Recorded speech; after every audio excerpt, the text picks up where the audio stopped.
Amém, irmãos. Bom dia a todos. Gostaria de convidar você a abrir comigo a sua Bíblia em Romanos capítulo 15, carta de Paulo aos Romanos. Nós vamos ler o capítulo 15, apenas 2 versículos. Romanos 15, nós vamos ler o versículo 12 e o versículo 13.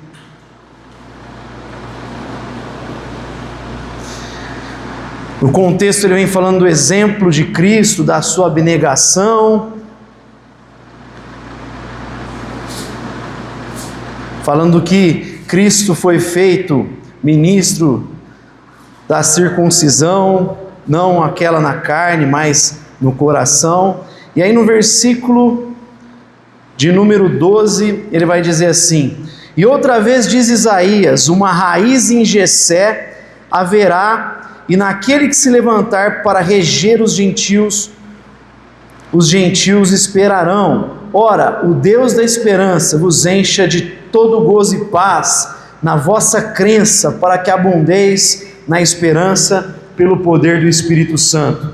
Pai Santo, nós te damos graças por essa manhã, pedimos que o Teu Espírito venha falar ao nosso coração, nesses breves minutos que teremos de reflexão à luz da Tua Palavra, que ela venha iluminar nossa mente e o nosso coração, a fim de que a esperança do Teu Evangelho possa queimar dentro de cada um de nós, possa ser aquilo que nos move na nossa existência terrena. É o que nós te pedimos em nome do Teu Filho Jesus. Amém. Amém, irmãos. Como eu avisei os domingos anteriores, a partir desse domingo, na verdade seria 4 domingos antes do Natal, é comum nós prepararmos o nosso coração para o advento. A palavra advento vem do latim e significa chegada.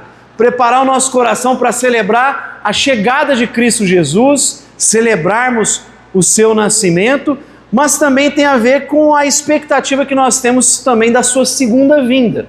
Então, é comum nas mais variadas tradições cristãs no Ocidente, nós prepararmos o coração para essa data 4 domingos antes, final de novembro ou começo de dezembro, dependendo do calendário, e aí refletindo a fim de celebrarmos esse momento, tanto tendo em vista a primeira vinda de Cristo, como também a expectativa da sua segunda vinda, que a gente chama de parousia, e geralmente focados em 4 virtudes. Então, a virtude da esperança, a virtude da paz, da alegria e do amor. Hoje nós vamos falar um pouco sobre essa virtude da esperança. Eu diria que a esperança cristã, ela existe por conta da Santíssima Trindade. Só existe esperança se estiver atrelada à Santíssima Trindade. É curioso que quando a gente fala de Trindade, na nossa cabeça geralmente, nós pensamos em um termo, um conceito abstrato. Parece que a gente não faz conexão entre trindade e esperança. Todavia, em um dos momentos de maior angústia dos discípulos, quando Cristo estava próximo de ser preso e crucificado, o assunto de Jesus com seus discípulos, nos últimos momentos em que estava com eles, foi sobre trindade. João 14, não se turbe o vosso coração, crede em Deus, creia também em mim, na casa de meu Pai há muitas moradas, se eu não for, eu não prepararei lugar para vocês, eu preciso ir, porque se eu for, enviarei a vós o Consolador, Ele estará com vocês, Ele os ensinará, lembrará de tudo que eu falei a vocês, Ele os guiará, Ele vai trazer conforto. Ou seja, a palavra de Jesus, em um momento angustiante dos discípulos, é sobre a Santíssima Trindade. A nossa esperança está totalmente atrelada à Santíssima Trindade, e é isso que Paulo está falando nesses 2 versos. Nesses 2 versos que nós lemos, Paulo faz questão de falar das 3 pessoas da Trindade aqui.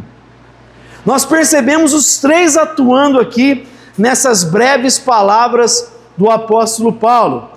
Num primeiro momento, eu diria que o fundamento da nossa esperança é Cristo Jesus.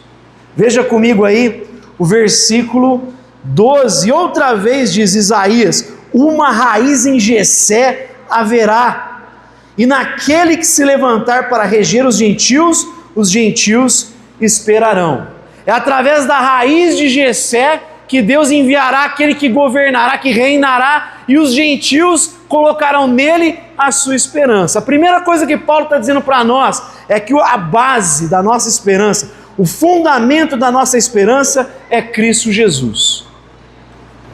E nós sabemos de Cristo Jesus olhando para a Escritura, porque é lá onde ele se revela.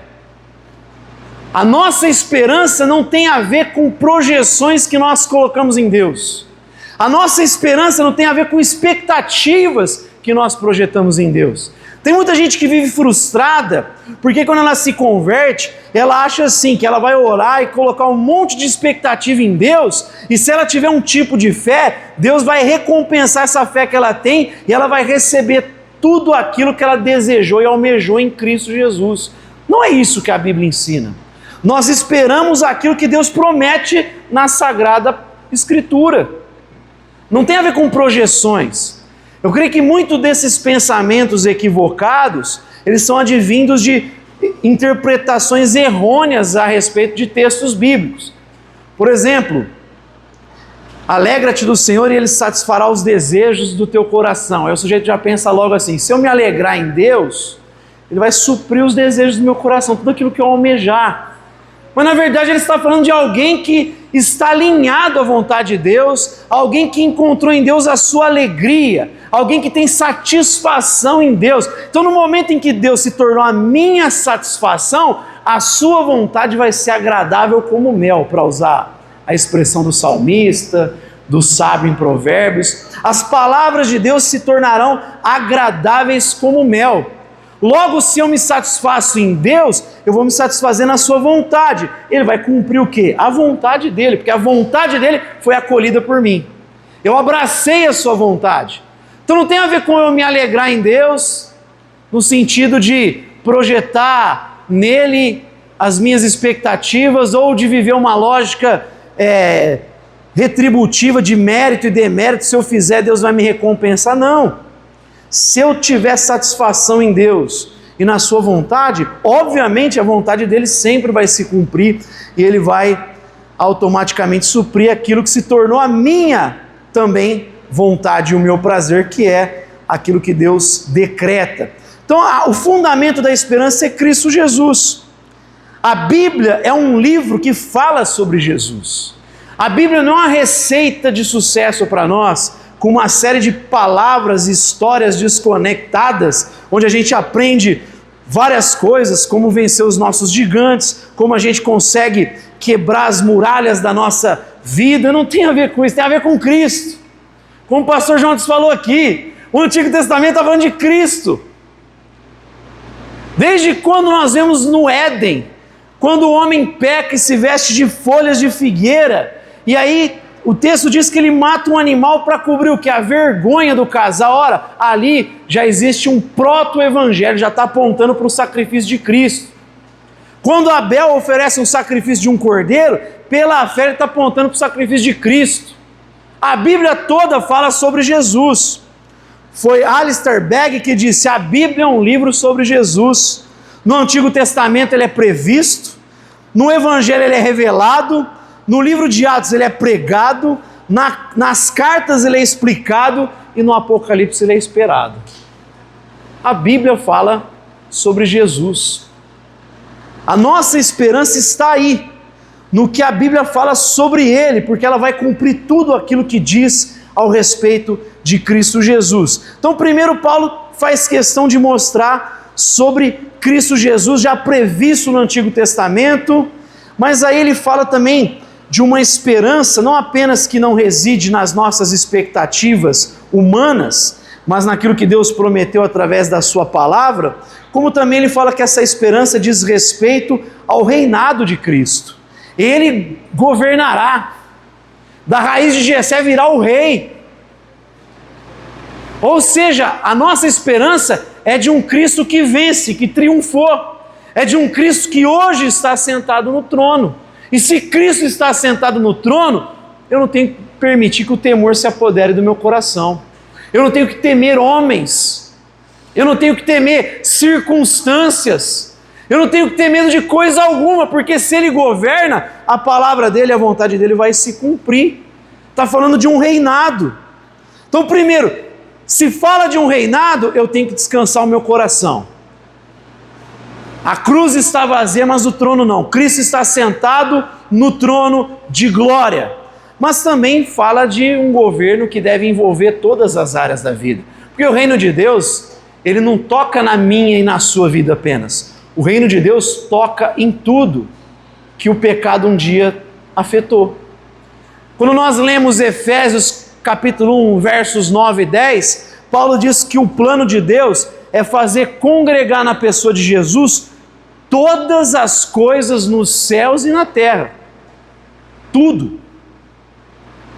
Colossenses 1, do 15 ao 20, fala: Jesus é o cabeça da igreja, e às vezes a gente só entende isso, ele é o cabeça da igreja. Ele veio trazer salvação ao seu povo. Mas na continuidade diz que ele é o cabeça da criação. Ou seja, não há um centímetro quadrado da existência humana que Cristo não reivindique o seu senhorio. Tudo vai ser tocado pela graça, porque onde habitou o pecado, e o pecado tocou na relação nossa com Deus, segundo Gênesis 3, o pecado afetou as relações humanas. De agora em diante, seu desejo será para o seu marido. Começa uma relação marcada por exploração também, não só no que diz respeito aí ao texto homem e mulher, mas com o seu semelhante. A história é marcada por exploração, por oportunismo. A relação vertical foi afetada, a horizontal foi afetada, o trabalho, que era é ainda uma marca do ser humano enquanto ser criado à imagem de Deus, também foi afetado. De agora em diante você vai comer com o suor do teu rosto o seu pão. O pecado tocou no nosso trabalho, as relações trabalhistas, tocou na economia, tocou na política, tocou em todas as áreas. E se ele tocou aí, pode ter certeza que a graça vai ser superabundante sobre tudo. Onde habitou o pecado, superabundou a graça de Deus. Você quer ver um texto que serve como um parêntese do reino de Deus, que já está entre nós, mas virá em plenitude? Quando Jesus leva Pedro, Tiago e João para o monte, e ali há uma transfiguração, a glória de Deus se manifesta àqueles 3 discípulos, e é curioso, primeiro, acontece na história. O texto diz que Jesus diz: alguns aqui não morrerão antes de verem o reino de Deus. Aí Lucas vai dizer, 8 dias depois, Jesus pegou Pedro, Tiago e João, ou seja, é dentro da história que o reino começa a se manifestar. Ele é sinalizado na história, então ele já afeta a história, o reino de Deus.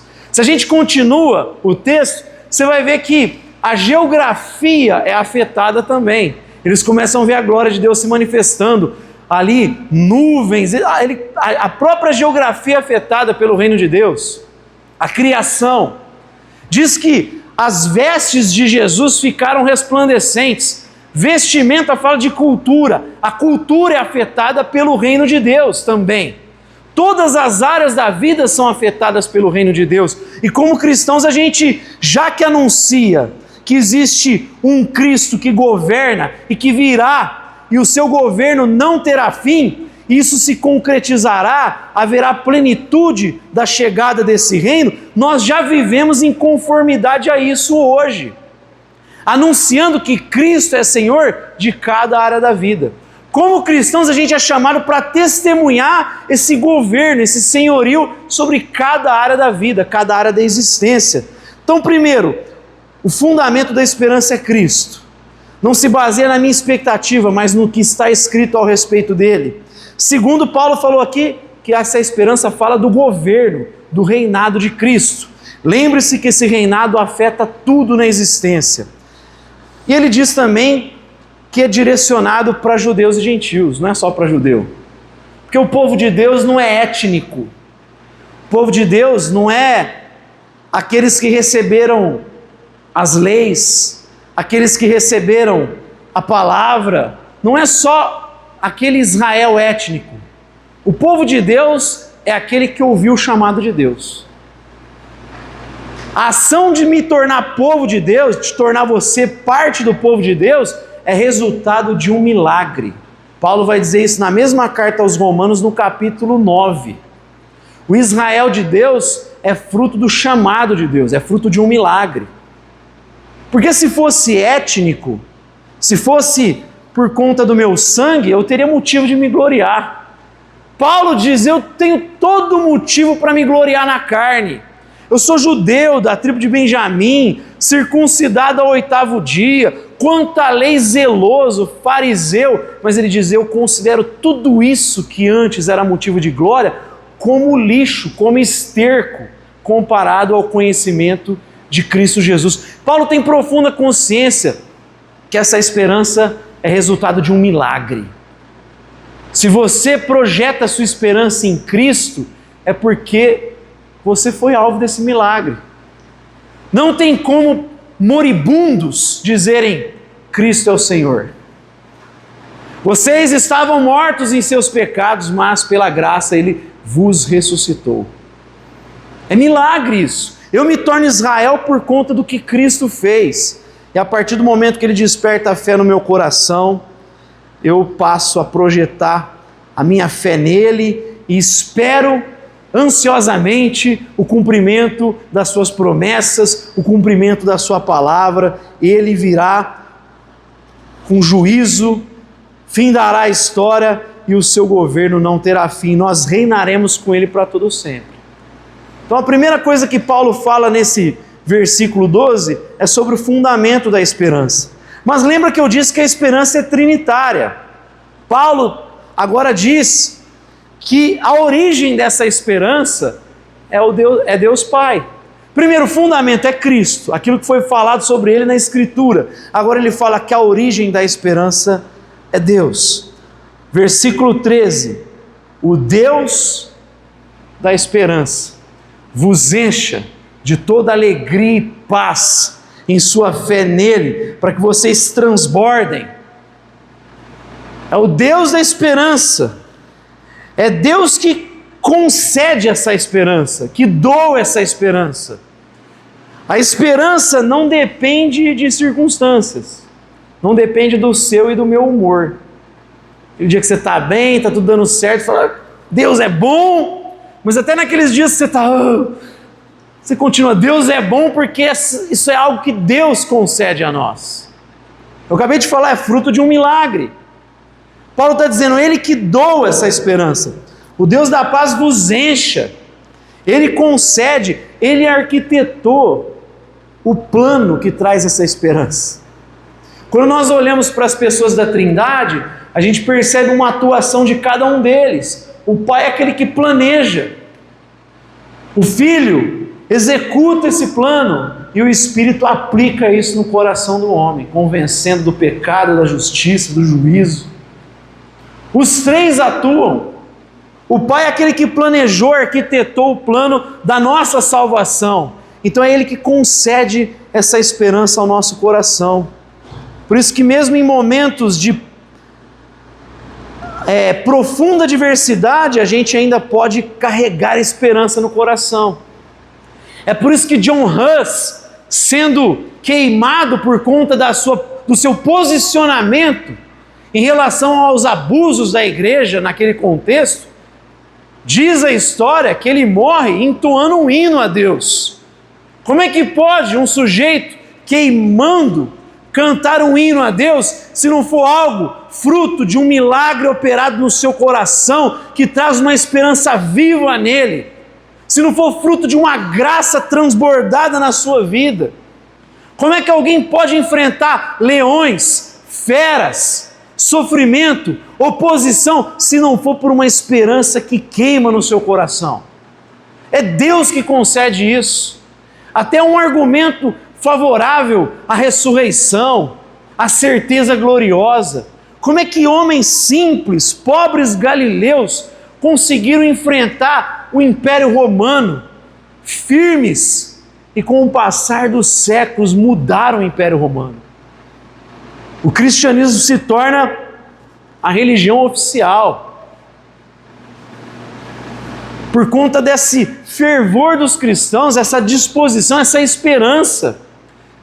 E eu não creio de modo algum que essa conversão se dá por estratégia política. Eu já falei aqui, livros vão dizer que o cristianismo, os cristãos eram uma religião de minoria, 10 a 12%. Qual que é o sentido de eu pegar uma religião de minoria e transformar na religião oficial? Eu creio na conversão desse homem, no interesse em saber das questões teológicas, por isso que chama os primeiros concílios que nós cremos, concordamos. Essa esperança é dada por Deus. Agora, Ele não só apenas concede. Paulo diz que ela é proveniente do caráter do Pai. Ele é o Deus da esperança. Ela está vinculada ao seu caráter imutável. Sabe por que esses homens têm esperança e enfrentam oposição, sofrimento, dificuldade, barreira? Sabe por que nós continuamos domingo após domingo vindo aqui, mesmo com circunstâncias adversas, com dificuldades? Porque você e eu cremos no caráter do nosso Deus. Nós cremos que Ele não é homem para que minta, nem filho do homem para que se arrependa. Deus cumpre as suas promessas, apesar de você e eu. Não é por, mas se eu não for obediente, Ele não vai cumprir. Não é assim que funciona. Deus cumpre as promessas dEle porque Ele fez um juramento e Ele honra o nome dEle.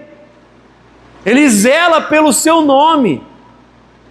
Por isso que lá para os israelitas no Antigo Testamento, Ele vai dizer assim: eu farei isso por amor ao meu nome. Ele honra o seu nome. Por isso Ele cumpre as suas promessas. O povo de Israel era super fiel, obediente, nunca cair em idolatria. O que você mais vê é condenação à idolatria no Antigo Testamento. Deus levantando os profetas para condenar a idolatria ou as consequências da idolatria, que eram as injustiças, era abandonar os preceitos. Mesmo esse povo infiel, Deus honra a sua promessa ao pacto.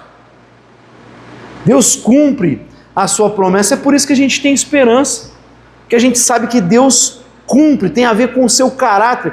Deus, Ele não muda, Ele é o mesmo ontem, hoje e será para todo sempre. Amém? E o texto diz ainda sobre o Pai, essa origem da esperança, que Ele gera alegria e paz ao nosso coração. É uma esperança alegre, é uma esperança que enche o nosso coração, transborda o nosso coração de alegria, de paz. Não há espaço para o medo, para a dúvida.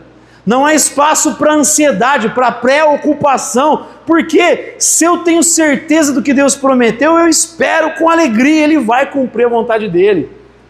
A palavra dEle vai ser a final. Ele vai reinar em glória e majestade.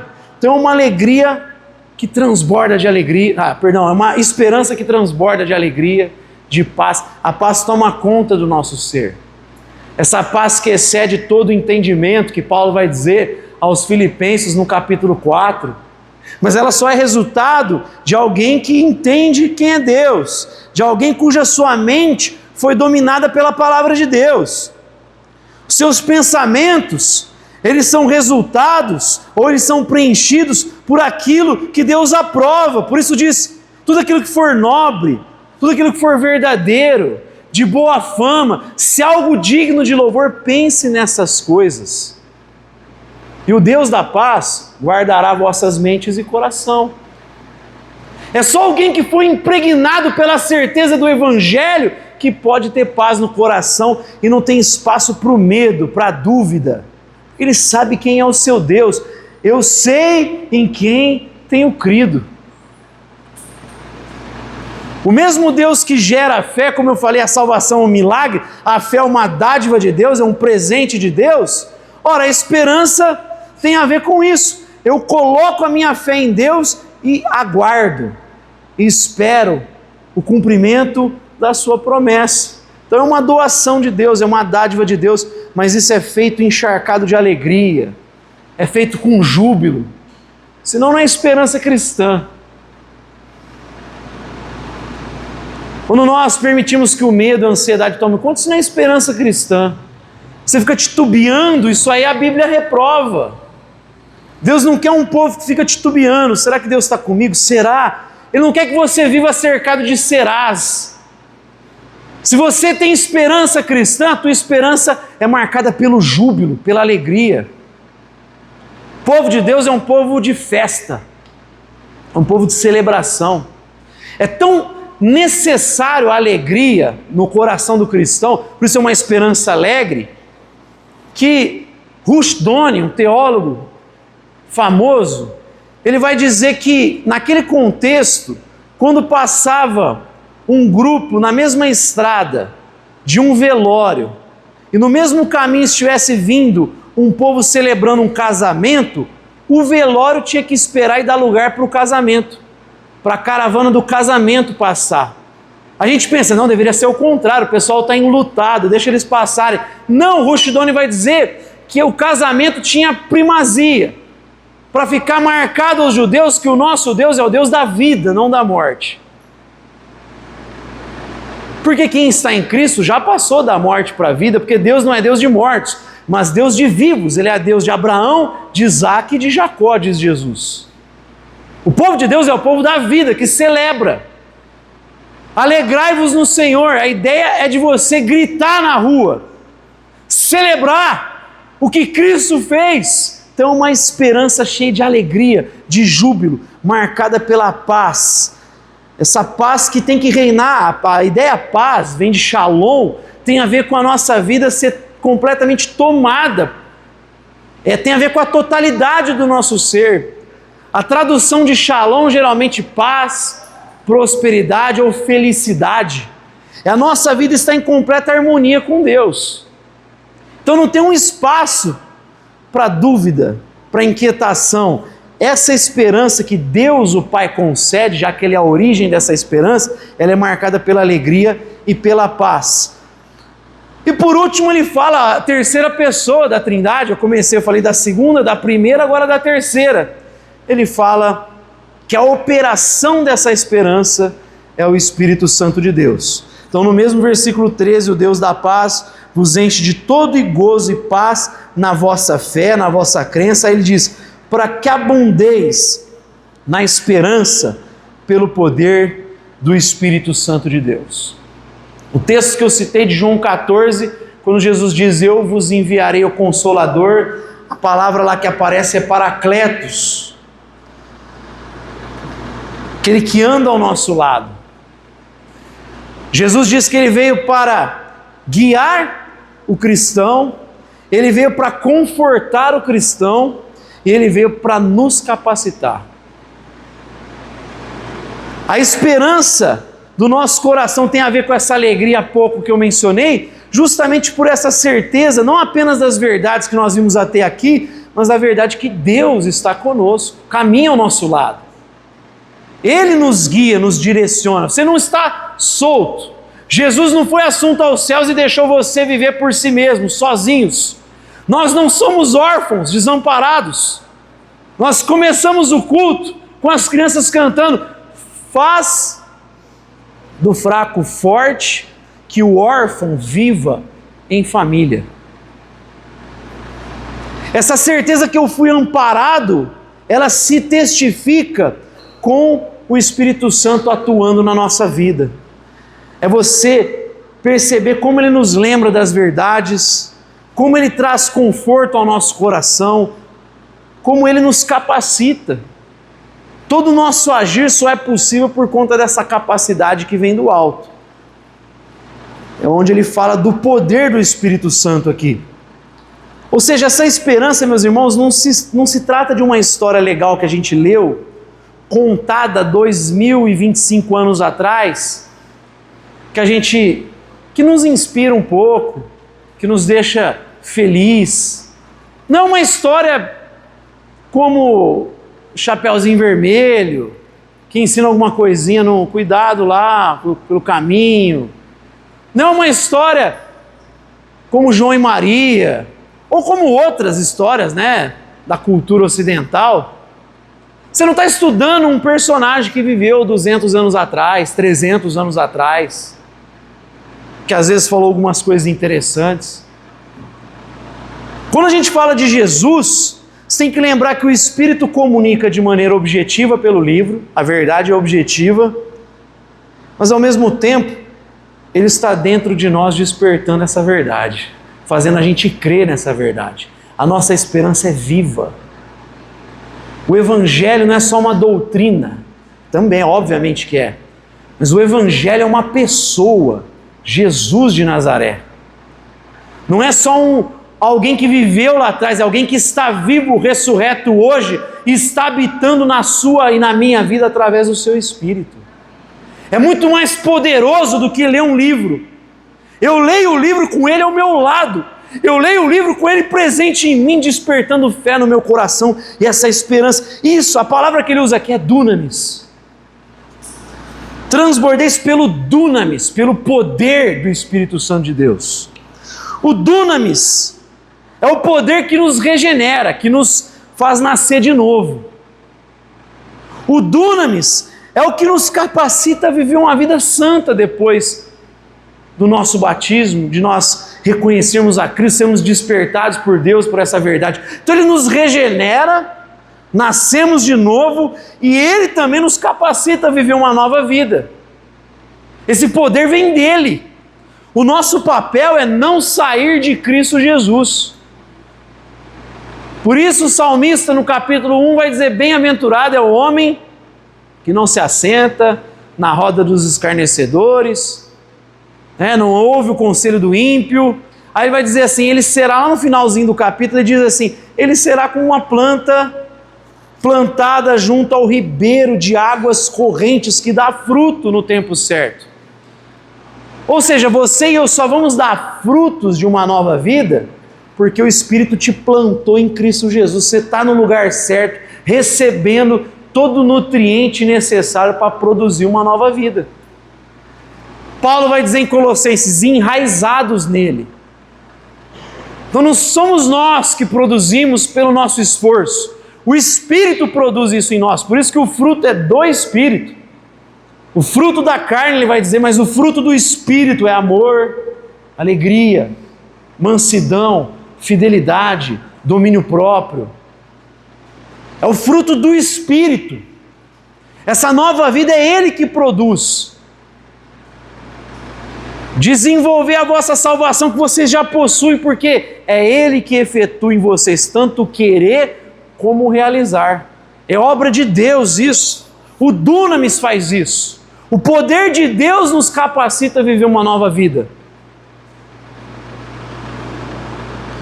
E Ele que nos dá poder para crescer e para amadurecer como cristãos. A gente cresce porque o Espírito está atuando em nós e vai nos dando maturidade, a gente vai crescendo. E por fim aqui, falando dessa operação da esperança, produzida pela terceira pessoa da Trindade, ele vai dizer transbordando, ou seja, a palavra tem a ver com plenitude. É mais do que isso. Mas primeiro pensando em plenitude, tem a ver com cada área da nossa vida. Não permita que nenhuma área da sua vida fique guardada, reservada, que não seja exposta à luz dessa esperança. Todas as áreas da nossa vida têm que ser colocadas diante de Deus. Tem que ser colocadas diante dessa esperança cristã. Mas obviamente fala de algo que está transbordando, que excede. A palavra grega fala para algo que excede. Essa esperança não diz respeito apenas à sua vida. Ela diz respeito ao que Deus vai operar através de você. Tem a ver com o testemunho dessa esperança. Tem a ver com aquele teu colega de trabalho falar, cara, como que você consegue ser tão alegre e vibrante? Como que você consegue festejar numa situação tão complicada? Aí você diz, porque o Deus da esperança me encheu de alegria e paz. Que a minha alegria, ela não depende do meu humor, da minha circunstância. A minha alegria depende de um caráter de um Deus que é imutável. A minha alegria, a minha esperança tem a ver com algo que o próprio Deus está produzindo aqui no íntimo do meu coração. Tem a ver com uma certeza que foi enraizada na minha alma. E o inferno não vai tirar essa certeza. Os homens não vão tirar essa certeza. A circunstância não vai tirar essa certeza. Porque Deus imprimiu isso no meu coração. O Espírito está vivo dentro de mim. Tem a ver com isso. E aí você testemunha para o outro. sobre essa esperança cristã, essa esperança para os povos. Os gentios colocarão nele a sua esperança, essa esperança que um dia nos alcançou e a gente testemunha para outros. Para concluir, algumas perguntas para nós nos fazermos. A nossa esperança está baseada em Deus, que afirma na sua palavra sobre Jesus, ou a gente está projetando algumas expectativas, sonhos, desejos, e vez por outra nos frustramos achando que Deus tem que cumprir isso? Ela segue na direção de sinalizar o reinado de Cristo no mundo? A tua esperança te faz se mover? Porque a esperança não deixa o cristão parado. A esperança cristã não deixa a gente inerte. A esperança cristã nos coloca em movimento. C.S. Lewis vai dizer em Cristianismo Puro e Simples que os cristãos, os homens que mais mudaram o mundo foram os cristãos por conta da sua esperança. A esperança no céu não faz eu ficar parado, ela me coloca em movimento. Ela faz eu viver em conformidade àquilo que eu creio. Será que você tem sinalizado o reinado de Cristo no mundo? Ela é ancorada em uma lógica de mérito, demérito, ou na confiança do caráter imutável de Deus? Será que quando você pisa na bola você fica, será que Deus vai? Ou você confia no caráter imutável dele? Essa esperança tua tem te feito manifestar a verdade com poder para testemunhar para os outros? Meus irmãos, dessas virtudes que nós vamos ver aqui, algumas delas, essa, por exemplo, é uma virtude que a gente chama de teologal. Existem algumas virtudes na tradição que a gente chama algumas de cardeais, outros pensadores não cristãos falaram sobre elas, que é a prudência, a coragem, a temperança, a justiça, mas elas podem ser exercidas por qualquer pessoa.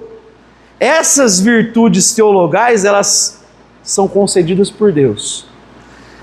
Elas devem ser direcionadas para Deus. Elas só podem ser vividas por causa da graça de Deus. A esperança só é possível por conta da graça. Eu só consigo viver ela por conta da graça. Eu vivo focado em Deus, direcionando a minha esperança para Ele, porque eu sei que Ele concedeu. Ela é um dom, é uma graça que foi infundida por Deus em nós. Ela é direcionada para o céu. O objetivo é a felicidade plena, a vida eterna com Deus. É a confiança na promessa, na fidelidade de Deus, nas suas promessas. Eu vou te falar, ela vai ser força na hora da adversidade. Vai te sustentar nos momentos de desânimo, nos momentos de sofrimento, nos momentos de fraqueza. Ela vai te dar vigor para você e eu perseverarmos. A primeira virtude que a gente está vendo aqui nessa manhã tem a ver com essa esperança. E essa esperança tem a ver com a ação do Deus Trino em cada um de nós. Tem a ver com o fundamento Cristo, tem a ver com a origem, o Deus Pai, e tem a ver com uma operação efetuada no nosso íntimo, aplicada pelo Espírito Santo de Deus. Amém? Se puder ficar de pé, vamos ter uma palavra de oração.